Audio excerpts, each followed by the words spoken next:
नमस्कार, मैं चंद्रशेखर जोशी, देवभूमि टुडे में आपका स्वागत है। अगला साल चुनावी साल है और मुश्किल 8 महीने से भी कम का समय है, लेकिन एक ऐसी योजना जो 4 साल पहले लागू हुई थी 14 जून 2022 को, यानी कि उत्तराखंड के चुनाव के बाद भारत सरकार की योजना है अग्निपथ योजना।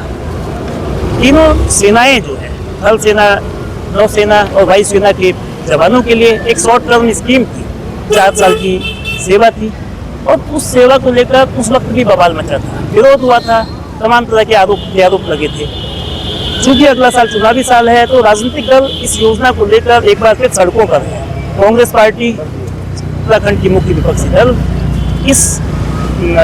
इस योजना का सड़क पर विरोध कर रही है। 4 मई से इस योजना को लेकर जागरण में है, हस्ताक्षर अभियान चला रही है।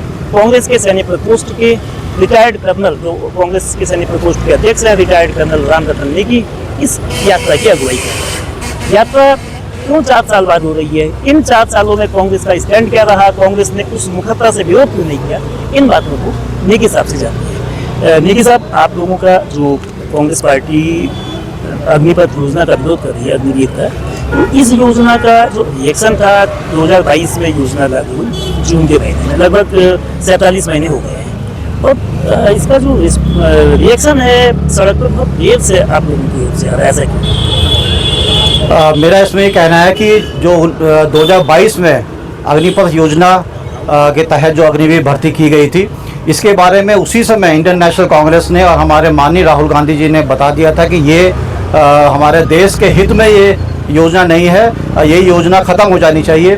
तभी से हमारी इंडियन कांग्रेस जो है वो पूरे देश में इसके विरोध में खड़ी है, और हमारा मानना है और हमारी मांग थी कि इस योजना को तुरंत ख़त्म किया जाए और जो अग्निवीर जो भर्ती हो गए हैं उनको रेगुलर किया जाए, और उससे पहले जो 1.5 लाख ऑलरेडी भर्ती हो चुकी थी उनको रद्द करके अग्निवीर शुरू कर दिया गया, तो उनको भी नौकरी में रख दिया जाए और जो पुरानी जो प्रक्रिया थी उसको लागू किया जाए।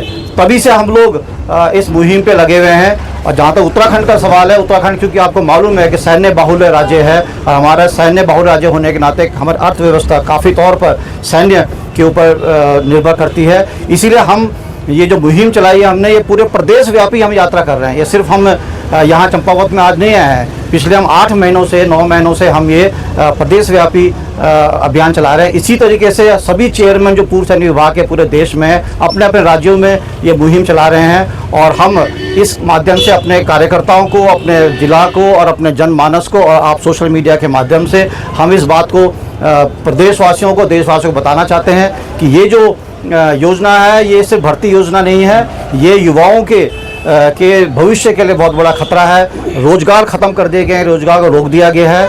जैसे कि आपको बताना चाहूँगा, पहले 80,000 भर्ती सालाना होती थी, अब अग्निवीर में सिर्फ 40,000 भर्तियाँ होती हैं, उसमें से भी 25% ही परमानेंट लिए जाएंगे। इस तरीके से अगर एनुअली अब आप एवरेज निकालें तो 12 से 13,000 लोग ही भर्ती होंगे, तो 60-70 हज़ार की जो वैकेंसी थी वो हर साल में ख़त्म की जा रही है। जो सेना की जो परंपराएँ होती हैं वो यूनिट की परंपरा, यूनिट्स हमारी 100, 200, 300 साल पुरानी होती हैं, हिस्ट्री उनकी होती है। वो परंपरा एक 4 साल का कॉन्ट्रैक्ट में आया हुआ सैनिक उसका निर्वाह नहीं कर सकता है। इसी प्रकार से कॉन्ट्रैक्ट में दिया हुआ सिपाही जो है वो देश की रक्षा जिस प्रकार से एक रेगुलर सैनिक करता है उस प्रकार से नहीं कर सकता है। उसके कई कारण है।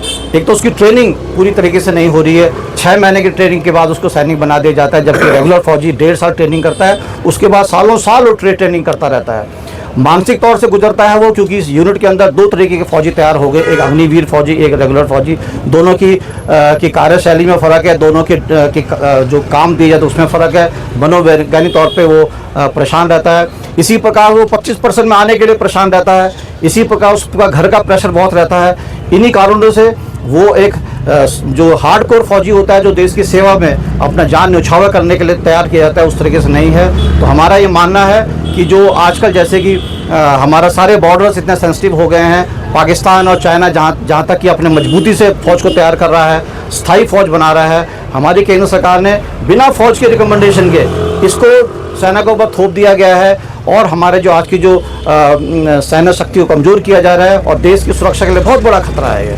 इसके लिए हमारा है कि इस योजना को बंद किया जाए और पुनः जो है पुरानी वाली प्रथा को शुरू किया जाए। कांग्रेस ने जो 4 मई से पूर्व सैनिक विभाग की ओर से आपके नेतृत्व में ये अभियान चल रहा है, हस्ताक्षर अभियान, और लोगों को जागरूक करने का, तो ये अभियान का रूपरेखा क्या है? ये किस रूप से जाएगी, समापन कब होगा, और जब आप जाएंगे तो किस तरह के कार्यक्रम होंगे? ये यात्रा हमारी 4 तारीख को शुरू हुई थी। देहरादून से हमारे माननीय अध्यक्ष जी गणेश गोजियार जी ने हरी झंडी दे के वहाँ से हमको इस यात्रा के लिए भेजा था, इस मुहिम के लिए भेजा था।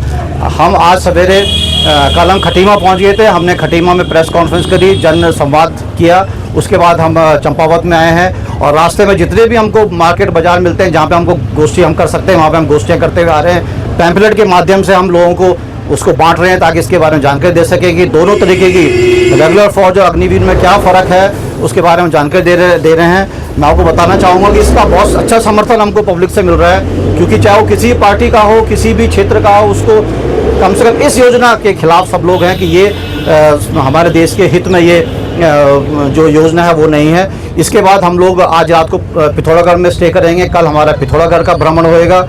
उसके नेक्स्ट डे हमारा बागेश्वर है। उसके बाद हम नैनीताल जाएंगे और फिर हम 9 तारीख को देहरादून वापस जाके प्रेस कॉन्फ्रेंस करेंगे।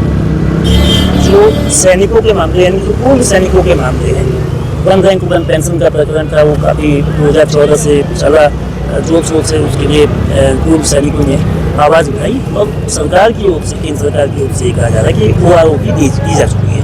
तो इसको लेकर क्या आप मानते हैं कि वन रैंक वन पेंशन का इम्प्लीमेंटेशन तार्किक रूप से, व्यवहारिक रूप से ठीक हुआ है, या उसमें कोई कमी? सबसे पहले तो मैं बताना चाहूँगा कि वन रैंक वन पेंशन को भारतीय जनता ने झूठ बोल करके ये बताया गया कि बीजेपी ने दिया है। मैं बताना चाहूँगा आपको कि 2011 में कोश्यारी कमेटी बनाई गई थी, जो कांग्रेस ने बनाई थी। कोश्यारी कमेटी की रिकमेंडेशन के तरीके से इस कोश्यारी कमेटी में सब लिखा गया था किस तरीके से वन रैंक वन पेंशन को आगे करना चाहिए। उसके बाद 2014 के पहले बजट में 500 करोड़ इसके लिए दे दिए गए थे। वो तो उसकी बात है कि हम 14 में हार गए तो हम उसको लागू नहीं कर पाए उसके कारण, लेकिन हमने इनिशियल बजट अलॉट कर दिया था। आपको बताना चाहूँगा मैं कि 2014 फरवरी के बाद सितंबर 15 में जाकर के करीब 1.5 साल के बाद सरकार ने जो इसको लागू किया वो भी पूर्ण रूप से लागू नहीं किया। अभी भी जो उसकी मांगे वो पूर्ण रूप से नहीं मिली हैं। जैसे कि हर साल रिवीजन की बात की गई थी, वो 5 साल में रिवीजन कर रहे हैं, उसके ऊपर वो समझौता करने को तैयार नहीं हो रखे हैं। और जो हमारा एरियर्स उस टाइम पे 28,000 लाख करोड़ का जो एरियर था, अभी आप बीच में अभी आपने देखा होगा मोदी जी यहाँ पे आए थे, उन्होंने बोला कि हमने 1.25 लाख करोड़ दे दिए हैं। जब एरियर 28,000 करोड़ का तो 1.25 लाख कहाँ से दे दिए हैं? ये सब झूठ मिथ्या फैलाने वाली बातें हैं। बताना चाहूँगा 1.5 लाख करोड़ वो पेंशन को मिला करके बता रहे हैं, जनता को गुमराह कर रहे हैं कि हमने दे दिया है, जब 1.5 लाख करोड़ सारी हमारी जो पेंशन होती है उसको मिला के बताया जा रहा है। जबकि सिर्फ 28,000 करोड़ में भी अभी तकरीबन 10,000 करोड़ का डेफिसिट है और अभी payment one rank one pension में नहीं मिला गया है। तो हम इस मुहिम को लगे हुए हैं और जंतर मंतर में भी जो है इसके खिलाफ में वन रैंक वन पेंशन के खिलाफ भी लागू करने के लिए हमारे फौजी वहाँ पे बैठे हुए हैं, अभी अनशन पे लगे हुए हैं और इसको चाहते हैं पूर्ण रूप से लागू हो। उत्तराखंड सीमावर्ती प्रदेश भी है, उत्तराखंड सैनिक बाहुल्य प्रदेश भी है।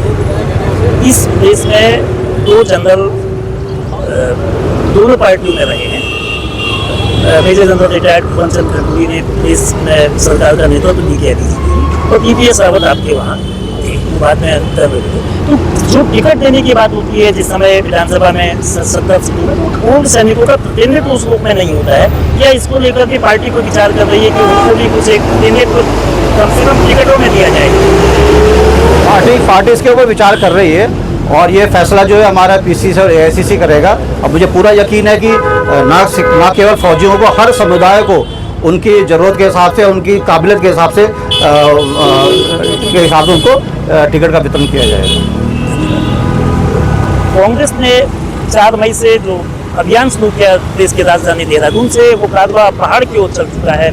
ये जिला भी बॉर्डर जिला है, हरी सीमा मित्र राष्ट्र नेपाल से लगती है, लेकिन पिथौरागढ़ एक संवेदनशील जिला है, उस तरफ कल 5 मई को कल 6 मई को पार्टी का कार्यक्रम होगा। अब चुनाव नजदीक है तो कांग्रेस की जो कोशिश है इसके माध्यम से न केवल पूर्व सैनिकों की समस्या को उठाना, अग्निवीर की योजना जो शॉर्ट टर्म योजना है उसमें सुविधाएं कम है, उसमें भेदभाव का भी आरोप लगता है। और इस योजना को चूंकि जमीन पर बहुत लोकप्रिय भी नहीं है, इस मुद्दे को भावनात्मक रूप से लोगों के बीच ले जाना और फौजी बाहुल्य क्षेत्रों में इसकी अच्छी एक रिस्पॉन्स की कांग्रेस उम्मीद करती है।